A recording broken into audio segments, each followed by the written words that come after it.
Hi friends, welcome back to YouTube channel Sarkari Babu. आज से फिर हम लोग थर्ड क्लास में करने वाले हैं स्टैटिक जीके का पोर्शन।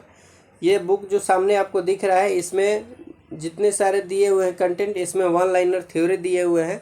हर पेज वाइज हमने हर पेज से रिलेटेड जो भी प्रीवियस ईयर के क्वेश्चन पूछे हुए हैं, जो भी कभी ना कहीं एग्ज़ाम में आए हुए हैं या फ्यूचर में आने की संभावना है, तो उससे रिगार्डिंग हम लोग एमसीक्यू तैयारी करके और प्रैक्टिस के माध्यम से ये सीरीज स्टार्ट किए हैं। तो इसमें अटेंड होकर के आप अच्छा अपना प्रैक्टिस कर सकते हैं, क्योंकि देखिए प्रैक्टिस ही ऐसा चीज़ है जो कि आपको एग्ज़ाम में बेहतर परफॉर्मेंस देने के लिए काम आता है। क्योंकि प्रैक्टिस से क्या होता है कि आपका जो मेंटलिटी होता है, जो आपके अंदर में दबा रहता है, तो क्वेश्चंस के रूप में बाहर आता है और प्रैक्टिस कर पाते हैं, जिससे कि आपका पढ़ाई में निखार आता है। तो आप लोग जानते हैं, और जो न्यू कैंडिडेट है जो कि रेलवे का एग्ज़ाम अभी देने वाले हैं या जो पहले से तैयारी कर रहे हैं, तो वो लोग भी इस क्लास को अटेंड करके अपना जल्दी जल्दी प्रैक्टिस कर सकते हैं। क्योंकि आपको पता है कि रेलवे के जो भी पेपर होने वाले ग्रुप डी के या आने वाले फ्यूचर में फिर एएलपी का पेपर है, तो उसमें भी स्टैटिक जीके का पोर्शन रहता ही है। तो वो सारे कैंडिडेट या एसएससी के कैंडिडेट जो कि सीजीएल के प्रिपरेशन कर रहे हैं या एसएससी के और भी जो लेवल की तैयारी कर रहे हैं, तो यहाँ से आप प्रैक्टिस करके आगे बढ़ सकते हैं। तो चलिए शुरू करते हैं आज का थर्ड क्लास। तो आपके सामने स्क्रीन पर क्वेश्चन आ चुका है, आप देख सकते हैं। फर्स्ट नंबर क्वेश्चन है कि हिमाचल प्रदेश में अधिकतर किस प्रकार के वन पाए जाते हैं। क्वेश्चन अंग्रेजी में है कि which type of forest are mostly found in Himachal Pradesh. Option A है उष्णकटिबंधीय वर्षा वन, बी है समशीतोष्ण शंकुधारी वन, सी है शुष्क पर्णपाती वन और डी है तटीय वन। तो आपको पता होगा कि हिमाचल प्रदेश में मैक्सिमम जो वन है, जो फॉरेस्ट हैं, किस तरह के हैं, तो वहाँ समशीतोष्ण ये शंकुधारी वन है या समशीतोष्ण वन आप कह सकते हैं। ऑप्शन बी सही हो जाएगा। यहाँ से थोड़ा सा थ्योरी के पोर्शन की ओर चलते हैं, कॉन्सेप्ट आपका क्लियर हो जाएगा। आप सबको पता है कि जो हमारा अर्थ है, पृथ्वी है, इसको तापमान के आधार पर 3 अलग अलग कैटेगरी में बांटा गया है, अलग अलग जोन में बांटा गया है, या जोन को ही हिंदी में कटिबंधीय बोला जाता है। ठीक, तो 3 कटिबंधों में बांटा गया है। पहला कटिबंध है उष्ण कटिबंध, और दूसरा जो है शीतोष्ण कटिबंध, और तीसरा जो है शीत कटिबंध। कौन कौन सा? फर्स्ट उष्ण कटिबंध, और दूसरा जो है शीतोष्ण कटिबंध, और तीसरा जो है शीत कटिबंध। ठीक, तो उष्ण कटिबंध में क्या होता है कि जहाँ ज़्यादा टेम्परेचर होता है उसको उष्ण कटिबंध के नाम से रखा गया है, और जहाँ मीडियम या सामान्य टेम्परेचर जहाँ रहता है। अगर बात कर ले जैसे हिमाचल प्रदेश के ऊपर वाला, तो जैसे आपका हो जाएगा ये जम्मू कश्मीर और लद्दाख, तो ये जो आपका आता है ठंडे वाले एरिया में आ जाता है, तो इसलिए हम बोलेंगे कि ये शीत कटिबंध वाला एरिया है। तो उष्ण कटिबंध में जहाँ बहुत ज़्यादा गर्मी होता है वहाँ उष्ण कटिबंधीय एरिया कहते हैं। जहाँ सामान्य रहता है शीतोष्ण कटिबंधीय, और जहाँ पूरा ठंडा रहता है, हमेशा बर्फ़ भी बन जाता है, वहाँ शीत कटिबंधीय।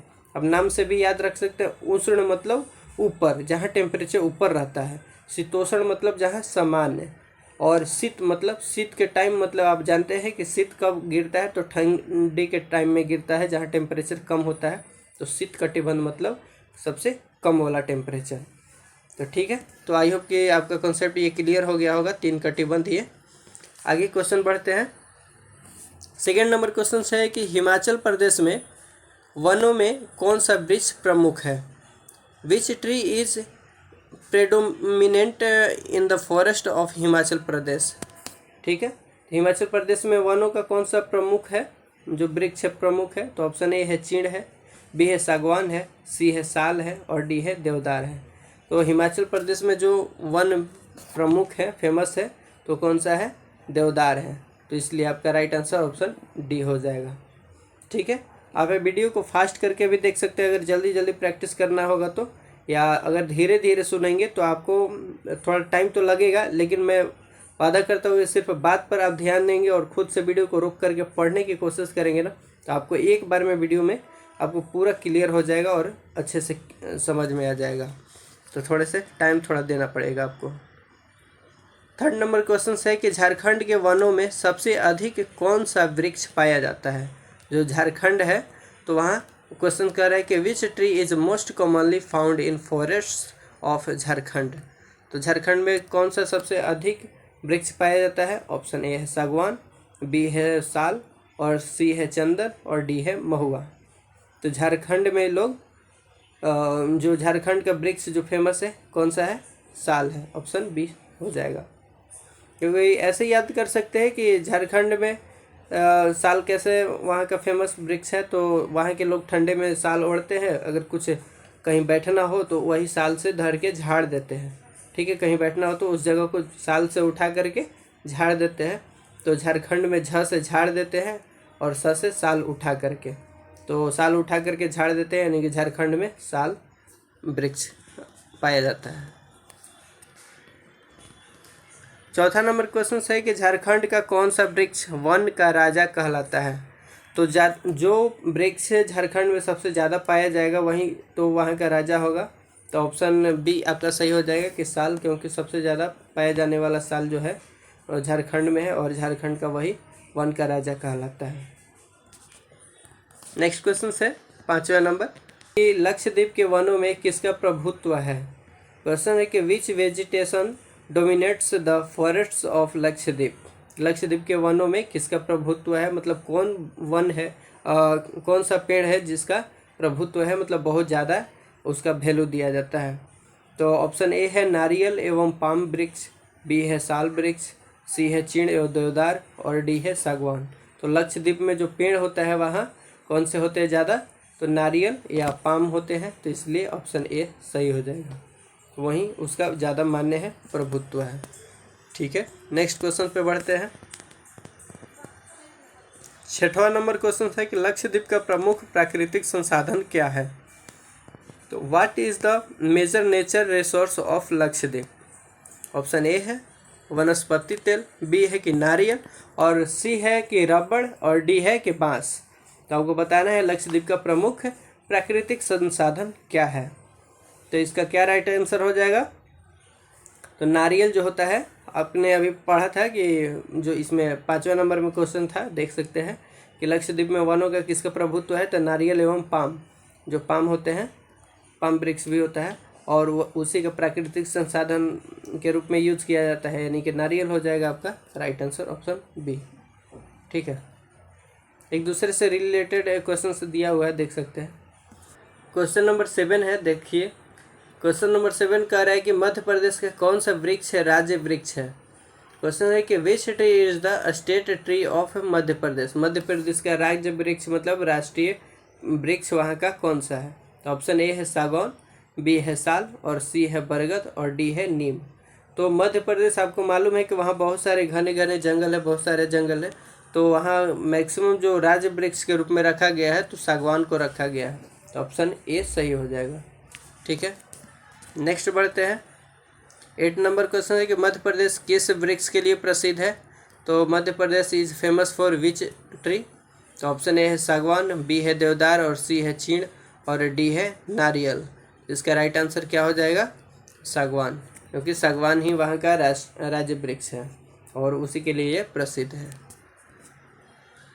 9 नंबर क्वेश्चन है कि कर्नाटक के पश्चिम घाट में किस प्रकार के वन पाए जाते हैं? Which type of forest are found in Western Ghats of Karnataka? तो कर्नाटक के पश्चिमी घाट में किस प्रकार के वन पाए जाते हैं?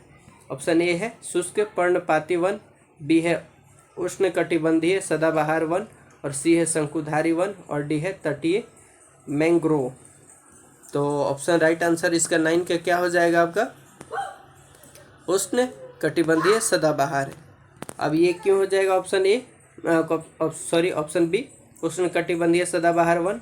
क्योंकि कर्नाटक में आप सुने होंगे कि मैक्सिमम टाइम में गर्मी पड़ता है, और वो जहाँ हमने बताया था कि उष्णकटिबंधीय वो क्षेत्र होते हैं जहाँ सबसे ज़्यादा गर्मी होता है। शीतोष्ण कटिबंधीय वो क्षेत्र होते हैं जहाँ टेम्परेचर हमेशा समान होता है, ज़्यादा ठंडा न ज़्यादा गर्मी होता है। और एक बताया था शीत कटिबंधीय क्षेत्र जहाँ हमेशा ठंडा होता है। तो ये कर्नाटक जो है साउथ में है, तो इसलिए वहाँ ज़्यादा गर्मी पड़ता है, तो वो उष्णकटिबंधीय सदाबहार वहाँ वन होते हैं। 10 नंबर क्वेश्चन कह रहा है कि कर्नाटक में कौन सी लकड़ी विशेष रूप से प्रसिद्ध है? Which would is specially famous in Karnataka? ठीक है, तो ऑप्शन ए है कर्नाटक, ए है सागवान, और बी है चंदन, और सी है साल, और डी है देवदार। तो कर्नाटक में कौन सी लकड़ी फेमस है? तो वहाँ का राइट आंसर हो जाता है चंदन। और वहाँ के लोग ऐसे याद रख सकते हैं कि कर्नाटक के लोग या साउथ के लोग बहुत ज़्यादा धनी होते हैं, तो वहाँ का जो सबसे महंगा लकड़ी होगा कौन सा? चंदन होता है। इसलिए वहाँ चंदन फेमस माना जाता है कि साउथ साइड में, कर्नाटक में चंदन लकड़ी प्रसिद्ध है।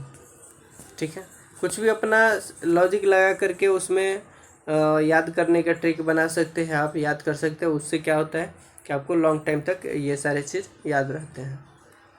और ज़्यादातर याद करने का इस अच्छा तरीका है कि आपको टाइम टू टाइम प्रैक्टिस करते रहना है। जो लगे कि हाँ ये सारे चीज़ हम इम्पोर्टेंट है, तो आप उसको नोट बना करके याद कर सकते हैं, ताकि एक बार पेज पलट ले और ताकि आपको पूरे रिमाइंड हो जाए। 11 नंबर क्वेश्चन है कि नागालैंड में किस प्रकार के वन प्रमुख है? Which type of forests dominates in Nagaland? तो ऑप्शन ए है कि शुष्क पर्णपाती वन है, बी है कि उष्ण कटिबंधीय सदाबहार वन होते हैं, और सी है सागवान है, या डी है साल वन है। तो वहाँ नागालैंड में जो प्रमुख जो वन है, फॉरेस्ट्स हैं, वहाँ के उष्ण कटिबंधीय सदाबहार वन होते हैं। इसलिए राइट आंसर आपका ऑप्शन बी हो जाएगा। ठीक है, और आपको देखना है, अनुमान लगाना है कि हमने इतने दिन स्टडी किया है तो कितने हमें क्वेश्चन सही कर पा रहे हैं। अगर सही नहीं कर पा रहे हैं तो कहाँ इस चीज़ की कमी है, हमें इस पर और क्या इम्प्रूवमेंट के लिए करना चाहिए। ये सारी चीज़ों पर कभी कभी आपको विचार करने की ज़रूरत पड़ती है, क्योंकि सिर्फ पढ़ाई करने से हमें नहीं लगता है कि कोई लड़का सिलेक्शन ले सकता है।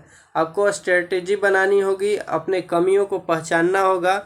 जो ऑलरेडी सेलेक्टेड है, आपके दोस्त यार है या भाई बंधु है, रिलेटिव है, तो उनसे पूछना होगा कि कौन कौन से टेक्निक आपने अपनाए थे। तो ये सारी चीज़ों को भी मिला करके चलना पड़ता है, तभी आप सिलेक्शन के पास पहुंच पाते हैं। सिर्फ दिन रात पढ़ाई करने से ऐसा नहीं लगता है कि आप सिलेक्शन ले पाते हैं।